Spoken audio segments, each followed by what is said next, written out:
What's up, guys? What's going on? I'm Paul. This is Pauline Theology's daily devotional, and we are going through the book of John. It's been good going through dissecting who Jesus is, man. It's a beautiful thing to see Jesus in the way he's portrayed so that we can know him better. And that's what we're trying to do here. We're trying to trust in Jesus more. And the best way to learn how to trust someone is to get to know them.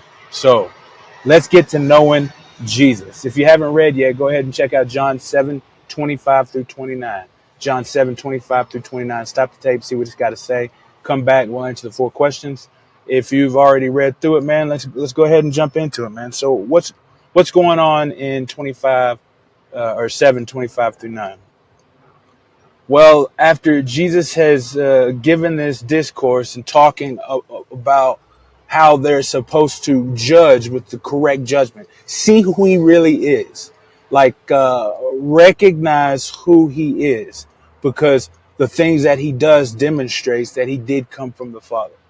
It's like, check that out, man. And then like how the way in which he has done the things he's done is just a picture and a narration of how the Father desires, because everything that he does is done from the Father. So he's like, check this out, man.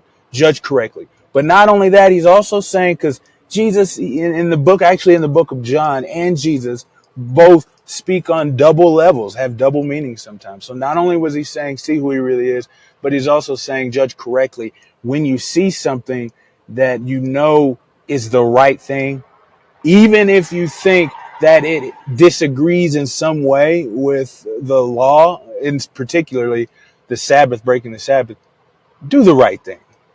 He's like, do the right thing. Judge with the correct motives, not on the face of things, but with righteous judgment. And after all of that, after saying all of that, now these people recognize him, because he said, I do one thing. And then remember, we talked a little bit about how they may not have recognized him because his picture ain't on the wall. It's not like back in the day they got the wanted posters that put up where you see him on 4 o'clock news or something like that, or on social media, and so everybody has a picture of who Jesus is. They know him by his deeds, but they don't know him maybe by his face. And so now it says that the crowd see him and they're like, isn't this the man who they looking to kill? Earlier, because he said, he's like, why you want to kill me? They're like, whoa, ain't nobody trying to kill you, homie. But now they recognize the reason he has said this. It says the crowds recognize him. It says some amongst those in Jerusalem. So some believe this is part of the crowds who were defending the Jews at first, the ruling elite. Others believe it's actually a different group of people. It could be a whole subset of people in Jerusalem, because Jesus was up there last year doing a bunch of stuff. And it talked about how many had believed in him because of those signs. So it actually could be them, and they had seen Jesus before. And so they are just testifying to what they think. So it could either be a new group that John is talking about. It could be a group within the crowds that didn't recognize Jesus, and now they recognize him for what he has said. But either way, they say this, ain't this the guy that they trying to kill? And he's speaking out loud. Everybody see him, man. Now he's talking boldly in the temple, teaching and everything, and nobody's doing anything about it. And so then they come to this conclusion that says, well, maybe he is who he says he is. Maybe he is the Christ. Maybe he is the Messiah. Maybe he is the chosen one from God. But as soon as they say those words come right off his lips. They say this, nah, it ain't him. It ain't him, because we know where he's from, and we wouldn't know where the Messiah is. Nobody gonna know where he's from. We know where he's from. Whoo! It says Jesus cries out. So he's making a proclamation in a loud voice. I think maybe Jesus is kind of upset with these people that as they recognize him from seeing the signs that he's doing, they still won't believe. Now, I know he's not super upset because of the fact that he understands and knows the will of the Father, but it's just hard for me to see that Jesus is thinking, why can't they get this through their thick skulls? Why can't they get this through their hard heads? But he cries out and he says, yeah, you know where I'm from. Yeah, you know where I am. He says, but from where I really am, you don't know. It says, because I'm from the one who sent me and you don't know him.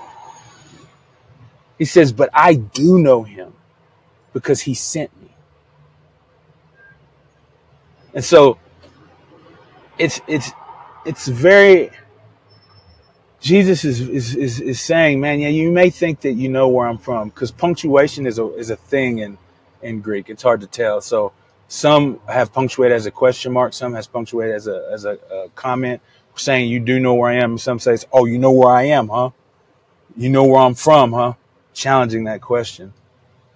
But in the end, he says, but who I'm truly from, the one who is true, God, the one who is real, the one who is the only God of the universe. He is the one who sent me, and you don't know him. And the reason that you don't know him, man, is because you don't know the one who sent him. That's been the theme throughout. So what is this saying about God? It's saying that the Father can only be known through Jesus. The reason Jesus can say that they don't know him when they claim to know him is because they don't recognize who Jesus is. Judge with right motives, he says. Recognize who Jesus is. The only way the Father can be known is through Jesus. What's this saying about man? I think it's saying that uh, any possible way that we can find an excuse to turn our hearts from Jesus, we will find. I mean, clearly they recognize something about this man, the way he speaks, the way he teaches, the way he acts. Everything that he displays is a sign pointing to the fact that he's the Messiah and that the Father loves him and loves the world. Everything that he is doing, man, points to it. Yet they are finding every excuse to turn away from him. That's what it is to be sinful man, is to find any reasons to turn our affections away towards Jesus. And then the only way that we can know the Father is through the Son. We must know the Son. We must know the Son. This is a requirement. We must come to the Son. And if we do come to the Son, then we know the Father. How do we apply these truths to our lives? Take a look at your life. What's going on in your life? Where are we making excuses to turn away from the will of the Father? Where are we making excuses to decide not to do what God desires for us to do? Where are we making excuses not to spend time with the Son? Check your life, man. I know I find a lot of excuses, but as God has worked in me, I have tried to, even though they are excuses, to break them, break those habits, man. And I pray that you would do those as well. But finally, I want to leave you with this. Do you know Jesus? Man, if you're here and you don't know Jesus, if you've never committed to trusting in him, you've never just took a good look at Jesus, seen who he is, and recognized him as the Son of God, man, take a moment and do that. Just just look at Jesus. Just read what we've been going through. Go over some of these pictures of what John is displaying who Jesus is. Go over some of the words that Jesus has said through this gospel.